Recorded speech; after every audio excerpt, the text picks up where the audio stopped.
আসসালামু আলাইকুম সম্মানিত প্রিয় ভিউয়ার্স, আশা করি আপনারা সকলেই ভালো আছেন। আলহামদুলিল্লাহ আমিও ভালো আছি। তো অনেকদিন যাবত আপনাদের মাঝে আসতে পারতেছি না।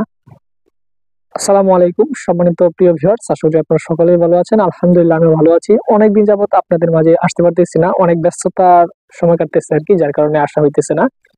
তো আমার যেই বাইশ মুরগির যে খামারটা প্রস্তুত করতেছিলাম, তো এটা আলহামদুলিল্লাহ প্রায় কাজটা প্রায় শেষের দিকে বলা যায়। তো এইজন্য আসলে ভিডিও দিতে পারতেছি না বা অনেক ব্যস্ত ছিলাম আরকি।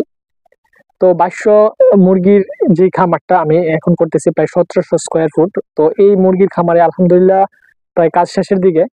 তো এখানে কিন্তু আমি যেই টাকা এত প মানে এত মানে ইয়া ছিল আরকি, যে একটা টার্গেট ছিল, তার থেকেও কিন্তু অনেক বেশি চলে যাচ্ছে টাকা। কিন্তু যেহেতু আমার সবকিছু কিনা, একদম A to Z আমার সবকিছু কিনা, নিজের বাড়ি থেকে কিছুই দেওয়া হয় নাই বা নিজের কাঠ বা নিজের বাঁশ এগুলা কিছুই না।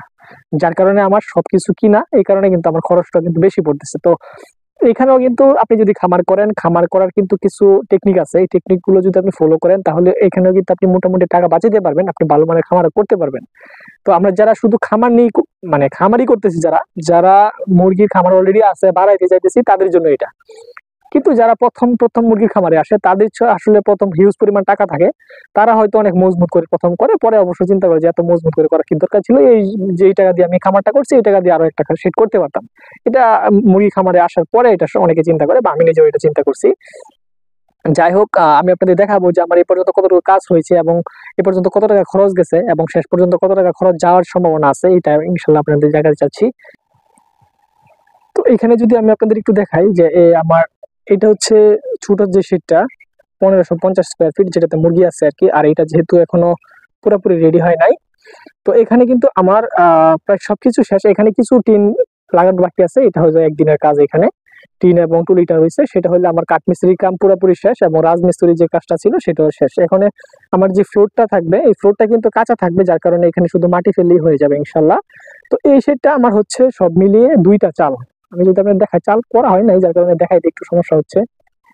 এখানে কিন্তু আমার ২ টা চাল। একটা চাল হচ্ছে আপনার প্রায়, একটা চালে আমার ৩ টা ৭ ফুটি টিন দিছি, সেটা হচ্ছে ২১ ফুট, এবং আরেকটাতে হচ্ছে আপনার ২১ ফুট। ঠিক আছে? তো আমার ভিতরে কিন্তু ৩৪ ফুট জায়গা। এটার মধ্যে আমার পুরাটা জুড়ে ৩৪ ফুট জায়গা আছে পাশে, এবং লম্বা হচ্ছে আপনার ৫০ ফুটের থেকে একটু বেশি আছে, ৫ ইঞ্চির মতো বেশি আছে। তো এটা হচ্ছে মূল জায়গা আমার এই খামারের ভিতরে। তো এখানে প্রায় ১৭০০ স্কয়ার ফিটের, হয়তো আরো ১০-১৫ ফিট বেশি আছে স্কয়ার ফিটের। তো এখানে ২২-২৩০০ মুরগি অনায়াসে আলহামদুলিল্লাহ পালন করা যাবে, সোনালী সুপার হাইব্রিডটা। তো এইটার মধ্যে অনেকে হয়তো অনেক ঘন ঘন পালা দেন, পিলার দেন। সেই এত ঘন পিলার কিন্তু আমি দেই নাই।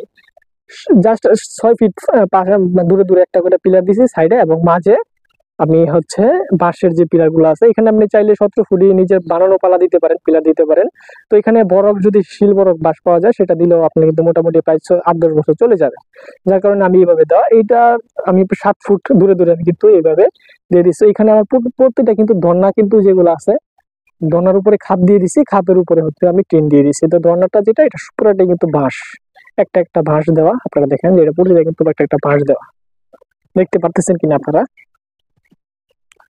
তো এই হচ্ছে অবস্থা।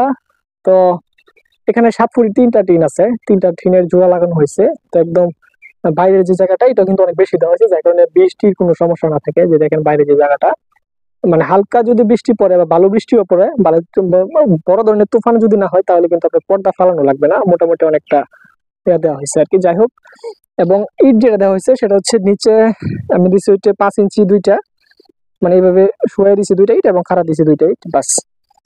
এবং হচ্ছে আমার এই পর্যন্ত আমার কাঠ, তারপর হচ্ছে বাঁশ, তারপরে হচ্ছে আপনার পিলার, তারপর হচ্ছে রাজমিস্ত্রি, মানে কাঠমিস্ত্রি খরচ, রাজমিস্ত্রি খরচ, ইট, তারপর হচ্ছে বালি, তারপর হচ্ছে সিমেন্ট, সব মিলিয়ে কিন্তু আমার প্রায় টিন, সরি টিন, টিনের খরচটা সবচেয়ে বেশি গেছে। টিন হচ্ছে আমার প্রায় এখানে প্রায় সব মিলিয়ে হচ্ছে আপনার ৭৬-৭৭ হাজার টাকা টিন গেছে। টিন টুলি সবকিছু মিলিয়ে ৭৭ হাজার টাকা। তো সব মিলিয়ে আমার প্রায় ১,৪০,০০০-৪৫,০০০ টাকার মতো এই পর্যন্ত চলে গেছে। এখন যে কাজগুলো বাকি আছে, সেটা হচ্ছে ৫-৬ ট্রাক বালিও ফালাতে হবে। বিটি বালিটা ফালাবো, যেহেতু ফ্লোরটা কাঁচা থাকবে। এবং হচ্ছে নেট রয়েছে। নেটটা শেষ হয়ে গেলে তারপরে হচ্ছে আপনার এটা ২ দিনের কাম, নেটটা লাগানো। এবং হচ্ছে আপনার তারপরে হচ্ছে আপনার পর্দা লাগানো হবে এবং ইলেকট্রিকের কাজ করা হবে। বাস, আমার খামার কিন্তু আলহামদুলিল্লাহ রেডি হয়ে যাবে।